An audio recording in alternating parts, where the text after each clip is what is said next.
আসসালামু আলাইকুম গাইস, কেমন আছেন সবাই? আশা করি সবাই ভালো আছেন। আজকে আমরা যাবো জাফলং। তো জাফলং কি কি এনজয় করলাম সাথে থাকেন, অনেক মজা হবে। আপুরা রেডি হচ্ছে আর আমি এখন তাদের জন্য ওয়েট করছি। আমাকে কেমন লাগছে কমেন্টে আমি জানাবেন। এখন বের হব, তো আমি আর আমার দুলাভাই বের হয়ে যাচ্ছি।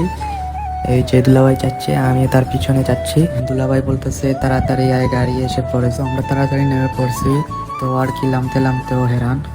আমি নতুন ইউটিউব করছি, সবাই সাবস্ক্রাইব করবেন, সাপোর্ট করবেন। বলতে বলতে গাড়ি এসে পড়লো, তো আমরা গাড়িতে উঠে পড়লাম।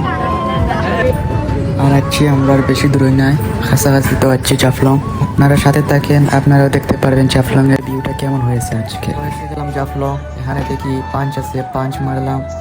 পয়েন্ট দেখা যাক কত উঠে। 89 উঠলো। অবশেষে জাফলং এসে গেলাম। জাফলং এর ভিউটা অনেক সুন্দর, ওয়েদারটা অনেক সুন্দর, ভিডিওটা জাস্ট ওয়াও হয়েছে।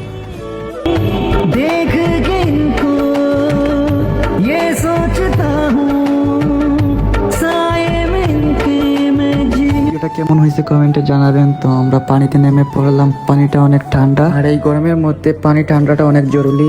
আর যখনই আমরা পানিতে নেমেছি অনেক ভালো লাগলো, এই ঠান্ডা পানিতে গোসল করলাম আমি আর আমার দুলাভাই। তো এই ছিল আজকের ব্লগ, সবাই ভালো থাকবেন, আল্লাহ হাফিজ।